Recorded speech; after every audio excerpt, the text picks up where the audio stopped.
अस्सलाम वालेकुम नाज़रीन, मैं हूं शेख रहमत अली, आप देख रहे हैं क्राइम टुडे न्यूज़। नाज़रीन, आज हमारे माशरे में खासतौर के शहर हैदराबाद में फेसबुक पेज चलाने वाले लोग की तादाद बढ़ते जा रही है और हम बारहा तकरीबन वीडियोस में बता रहे हैं कि ये बेरोजगारों का एक नया धंधा बन चुका है, जो इस तरह से फेसबुक पेज खोल करके लोगों की इज्जतों के साथ खिलवाड़ कर रहे हैं और महज इसलिए कि कुछ रुपये बन जाएं, कुछ रुपये ले लें। लेकिन हम भूल रहे हैं जो मीडिया का नाम इस्तेमाल कर रहे हैं, जो रिपोर्टर का नाम इस्तेमाल कर रहे हैं, जो प्रेस का नाम इस्तेमाल कर रहे हैं, ये हमें हरगिज ये पेशा इजाजत नहीं देता ऐसे काम के लिए। हमारा इस मुल्क में बहुत बड़ा किरदार है, बहुत बड़ा हमारा रोल है, चौथा सुतून है हम इस मुल्क के। हमें सवाल करना है, हमारी जिम्मेदारी हुकूमत से सवाल करना है, इंफॉर्मेशन पहुंचाना है, इत्तलात पहुंचाना है अवाम तक और अवाम के जो मसले उसको उजागर करना है। लेकिन अफसोस की बात यह रही कि आज ये सारे मुद्दों को छोड़ करके सिर्फ पर्सनल लोगों की जिंदगियों में हम इंटरफेयर हो रहे हैं और खुलेआम कानून के धज्जियां उड़ा रहे हैं, लोगों के तस्वीरात डाल रहे हैं और कुछ लोग इज्जत के लिए वो तस्वीर हटाने के लिए बात करते हैं तो उनसे रुपयों का मुतालबा किया जाता है और कुछ लोग दे भी देते हैं रुपये,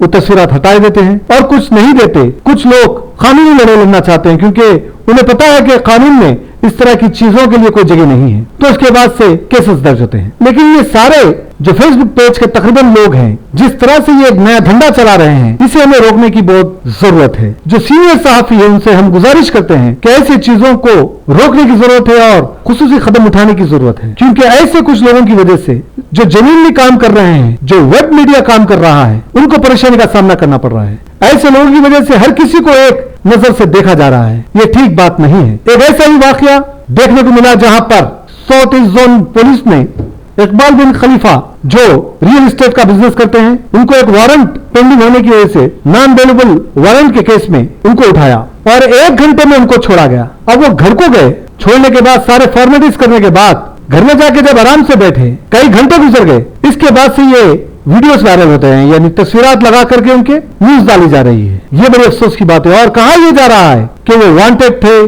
फरार थे। नाजरीन, हम ये मसले को इसलिए उठा रहे हैं और ये खबर हम इसलिए बता रहे हैं कि इकबाल बिन खलीफा के जो लीगल काम देखने वाले लोग हैं और उनके एडवोकेट जो है वो हमको इत्तला करें। हमसे बात की, उन्होंने कहा कि ये मुनासिब नहीं कि हम हर किसी को ये बात बताएं क्योंकि कई लोगों के ऊपर अब कानूनी कार्रवाई की जाएगी। एक जिम्मेदार जो चैनल है क्राइम टुडे न्यूज, उसको हम ये सारी तफसीलात बता रहे हैं इसलिए कि जो जिम्मेदारी से जो काम करने वाले हैं उनकी तादाद बहुत कम हो चुकी है, ना के बराबर हो चुकी है। इसीलिए उनकी लीगल टीम और उनके एडवोकेट ने हमको ये सारे तफसीलात बताई। इसलिए क्राइम टुडे न्यूज अपनी जिम्मेदारियों को समझते हुए आपके सामने ये न्यूज बोल रहे हैं ताकि आपको भी पता चले कि जब भी हम कोई वीडियो देखते हैं तो पहले देख लें कि कौन डाल रहा है। आजकल तकरीबन लोग फेसबुक और यूट्यूब पर पेजेस खोल करके अपने आप को रिपोर्टर कह करके इस तरह से एक नया धंधा चला रहे हैं। तकरीबन लोगों के पास वेबसाइट नहीं है, ये बड़ी अफसोस की बात है। हमारे माशरे के लिए ये लोग नासुर बनते जा रहे हैं, खतरनाक बनते जा रहे हैं और ऐसे लोगों की वजह से दूसरे अच्छे काम करने वाले लोग भी सही काम नहीं कर पा रहे हैं, उनको अलग नजर से देखा जा रहा है। तो बहरहाल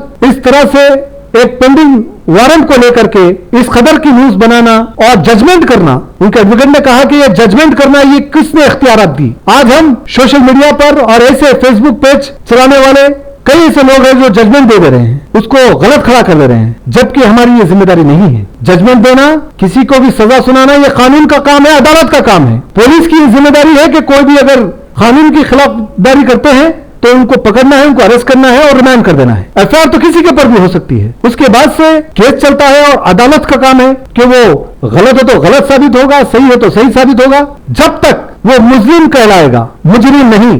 लेकिन यहाँ पर कुछ ऐसे लोग हैं जो जजमेंट कर दे रहे हैं, मुजरिम बना दे रहे हैं, ये कानूनी एतबार से बहुत गलत बात है। केसेस दर्ज हो सकते हैं, एफआईआर दर्ज हो सकते हैं और सही अगर कार्रवाई की गई तो ऐसे लोगों के लाइफ भी बर्बाद हो सकती है। ये ठीक बात नहीं है। हम जजमेंट सुना रहे हैं। आर्टिकल 19 फ्री स्पीच हमें इजाजत देता है हमारा संविधान कि आप बोलें, लेकिन अवाम के मसलों पे बोले। स्कीमात जो अवाम से जो वादे किए गए थे हुकूमत की जानिब से, उस बात पर बोले, हक़ाइक़ बताएं, न्यूज की तरह न्यूज बताएं, लेकिन किसी की पर्सनल लाइफ में जाकर के उनके तस्वीरात डाल करके और उनको रुपयों का डिमांड करके, ये ठीक बात नहीं। ये हमारा पेशा इजाजत नहीं देता। लेकिन हमारे इस पेशे में, हमारे इस पेशे का नाम लेकर के कुछ दलाल किस्म के लोग इस तरह से काम को अंजाम दे रहे हैं। अगर इसको यहां नहीं रोका गया तो आगे चल करके ये लोग और खतरनाक साबित हो सकते हैं। इसीलिए इनकी जो लीगल टीम है और इनके जो एडवोकेट है वो बड़े पैमाने पर हाई कोर्ट के जरिए कार्रवाई करने वाले हैं और हमसे जब बात हुई तो उन्होंने ये सारे तफसीलात बताई। नाजरीन,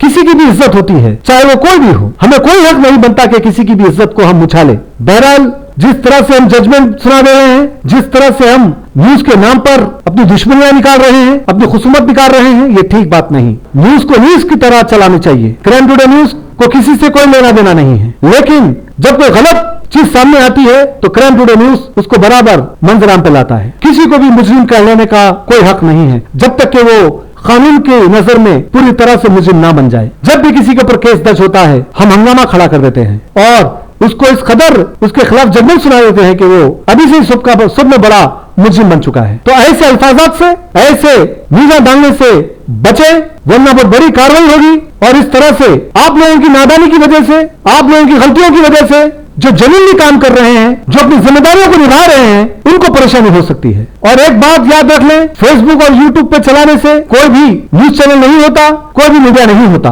वेबसाइट होना बहुत जरूरी है, तभी जाकर आप वेब चैनल कहला सकते हैं। लेकिन आजकल यूट्यूबर के नाम से जाने जा रहे हैं और इस तरह से कई लोग किस तरह से पेजेस चला रहे हैं, सिंडिकेट बना चुके हैं। वीडियो डालना, वीडियो निकालना, यही धंधा बन चुका है। अगर ऐसे ही चलता रहा तो आने वाला वक्त और भयानक हो सकता है। बहरहाल जिस तरह से जनाब इकबाल बिन खलीफा के खिलाफ न्यूज डाली गई और ना जाने क्या क्या बातें की गई महज पुलिस के स्टेटमेंट पर। और एक बात यहां पर क्राइम टुडे न्यूज की जानिब से वाजे कर दें कि पुलिस का जो स्टेटमेंट होता है वो कोर्ट में नहीं चलता। पुलिस चाहे कुछ भी बोल ले, कोर्ट अदालत पुलिस के वो बयान को नहीं मानती। ये हमें याद रखने की जरूरत है। पुलिस अपने बयान में बहुत सारे झूठे बातें उसमें रख सकती है, लेकिन जब अदालत में जाते हैं तो सारी बातें वो खत्म हो जाती है, क्योंकि अदालत उन बातों को नहीं मानती जो पुलिस लेके आती। इसीलिए गवाह होना जरूरी है। आज हम देख रहे हैं कि कई ऐसे लोग हैं जिनके ऊपर केसेस दर्ज हुए, जिनको पुलिस ने गिरफ्तार किया, एसीपी, डीसीपी, कमिश्नर ने बयान दिए कि हम इसको गिरफ्तार किए, इसके ऊपर ये इल्जाम है, ये है। इसके बाद से उसको रिमांड किया जाता है, प्रेस नोट दी जाती है, फिर 5-6 महीने 1 साल में वो बाइज्जत बरी हो जा रहा है। सबसे बड़ी ये वजह है कि पुलिस अपनी तहकीकात सही नहीं करती, आनन फानन में काम को अंजाम देती है। यही वजह होती है कि वो बाइज्जत बरी हो जाता है। फिर हमें इत्तला मिलती है, हमें कॉल आता है कि भाई वो वीडियो जो डाले थे आप निकालें, क्योंकि मैं बाइज्जत बरी हो गया। तो जब क्या करेंगे, जब उसको इख्तियारात होते हैं, अगर आप वो वीडियो चलाते हैं, इस तरह की बातें करते हैं, तो वो कोर्ट के जरिए पुलिस पर भी और आप पर भी डिफेमेशन केस फाइल कर सकता है और बहुत बड़ी वो लड़ाई होती है, बहुत ज्यादा आपको परेशानी हो सकती है। बहरहाल जिस तरह से ये ट्रेंड चल रहा है इज्जतदार लोगों को बदनाम करने का और रुपये कमाने का, ये ठीक बात नहीं है। इसे रोकने की जरूरत है। हम ये खबर इसलिए बता रहे हैं कि इनकी लीगल टीम यानी जनाब इकबाल बिन खलीफा की लीगल टीम, उनके एडवोकेट ने हमें इत्तला दी, हमें सारे तफसीलात बताई और आने वाला जो कार्रवाई है उसके ताल्लुक से बताया। इसलिए हमने ये जरूरी समझा कि एक जिम्मेदार चैनल होने के नाते कि हम ये खबर बताएं ताकि लोगों को पता चले कि किसी की भी इज्जत होती है। इज्जत के साथ खिलवाड़ करना, गलत न्यूज डालना या बदनाम करना ये ठीक बात नहीं। न्यूज डाला जाता है, अगर कोई पुलिस की प्रेस नोट आती है तो एक हिसाब से न्यूज डाला जाता है, लेकिन इस तरह से जजमेंट सुनाना, फैसला सुना देना ये ठीक बात नहीं। बहरहाल लीगल एक्शन लिया जाएगा, इस तरह की बात उनके एडवोकेट ने कहा। उम्मीद करते हैं कि जितने भी बेरोजगार लोग हैं जो फेसबुक पेज चला रहे हैं वो अपने काम धंधा करें, वरना इसी तरह से अगर हालत रही तो आगे चलकर केसेस दर्ज होंगे तो बेल के लिए भी आपके पास पैसे नहीं होंगे। तो कोई भी जब बेल कराने नहीं आएगा, जब 500-500, 1000 रुपए के लिए आप काम कर रहे हैं तो बेल के लिए कम से कम 10,000 की जरूरत पड़ती है